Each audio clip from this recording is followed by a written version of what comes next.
Joe Scarborough and the ultra-leftists over at MSNBC have finally lost it. They're in a full-blown meltdown over Biden's collapsing poll numbers, and their Trump derangement syndrome has reached unimaginable levels of absurdity. Wait until you see the latest. Hey, gang, it's me, Dr. Steve, your patron professor, here to help you to think better so you can feel better in these crazy and turbulent times. So make sure to like, comment, and subscribe, and let's dive right in.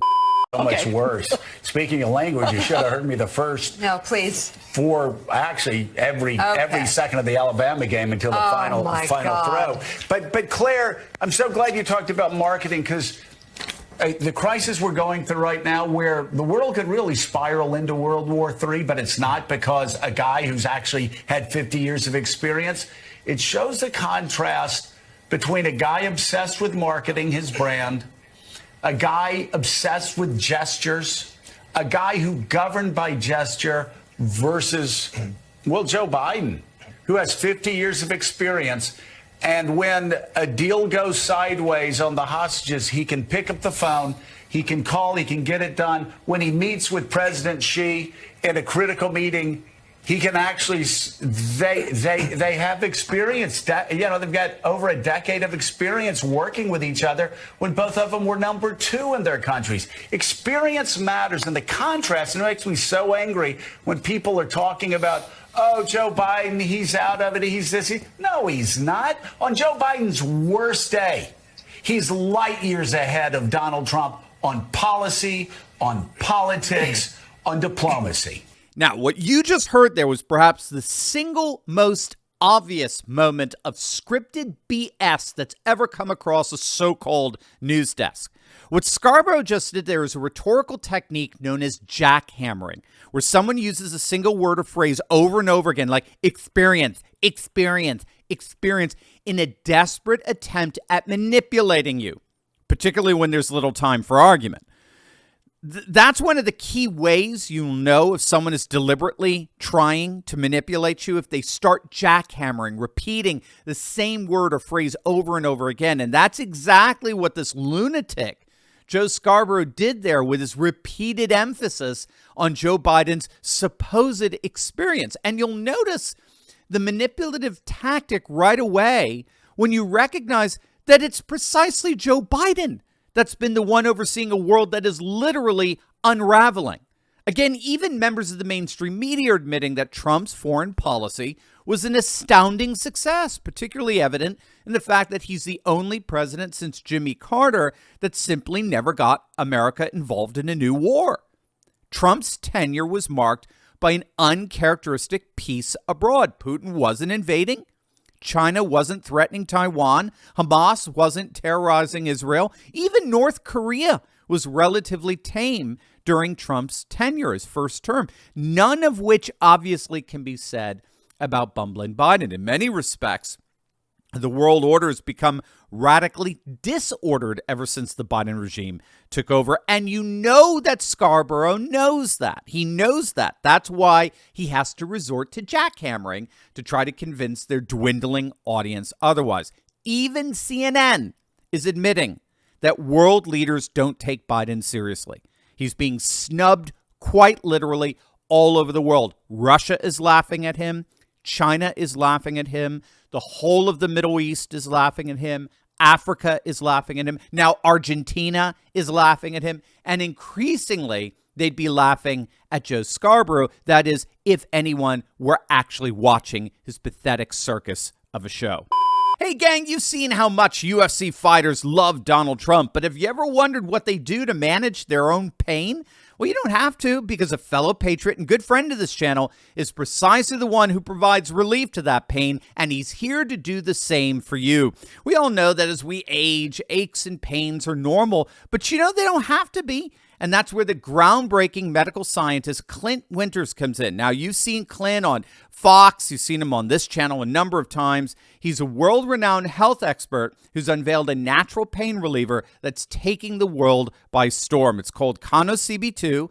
It's the 100% drug-free way to get full-body pain relief without dangerous meds, and it is the official pain reliever for the fighters in the UFC. And the best news, ConoCB2 has no documented side effects after years of private testing. It's absolutely the future of pain relief. So whatever you do, make sure to click on that link below right now and check out Clint's amazingly informative report on how ConoCB2 is changing lives by providing safe and powerful relief at a fraction of the cost of pain pills. Click on that link below right now.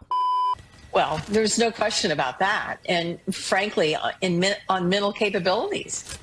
The ageism thing is really, look at the way Donald Trump behaves. Who is more unstable? Who is the one who, frankly, doesn't know where he is part of the time, doesn't know who he's running against, doesn't know what year it is, doesn't know world leaders and what countries they're from. It is really, if you isolate his comments and look at them objectively, he is the one who is suffering from a problem related to declining ability in later life, not Joe Biden.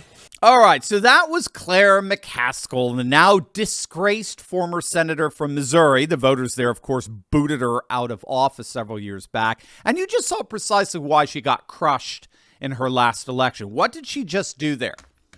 Everyone, if you're a regular to this channel, if not, make sure to smack that bell and subscribe button. But if you're a regular to this channel, you know exactly what she just tried to do there with regard to Biden's senility. It's called projection, accusing others of the very crimes you yourself commit. Woke leftists constantly project onto Trump the very inadequacies and pathologies that everyone else in the universe sees in Biden.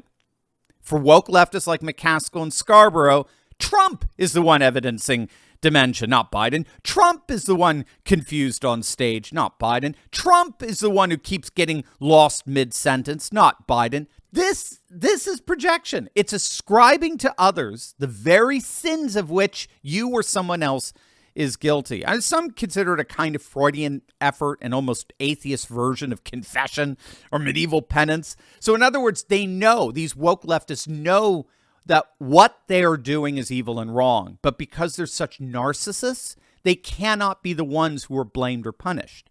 And so they look for some kind of scapegoat to impute their sins to and have those sins punished. Their narcissism dictates that punishment, by definition, has to involve someone else other than them.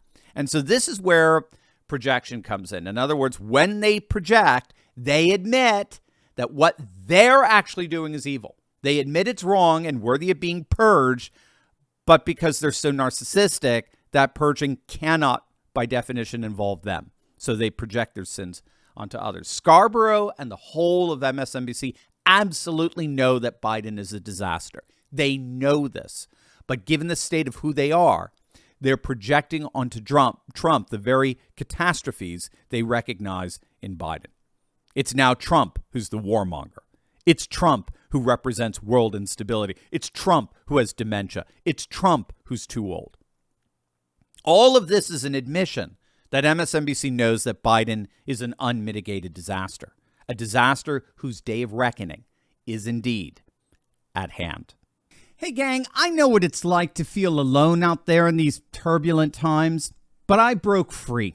If you too have been looking for a community with like-minded patriots who are serious about resisting globalism, building a parallel economy, and having intelligent and deep fellowship on a regular basis, then you've come to the right place. In my Courageous Patriot Insiders community, we're building a close-knit movement of, by, and for patriots who are breaking free from the outrage and despair cycles of the mainstream media and taking on the fight against globalism. Every week, I deep dive into the content I can't share on big tech and give you the cliff notes on the truth of how patriots just like you are building up their communities, starting patriot businesses, and fighting the woke in both public and private.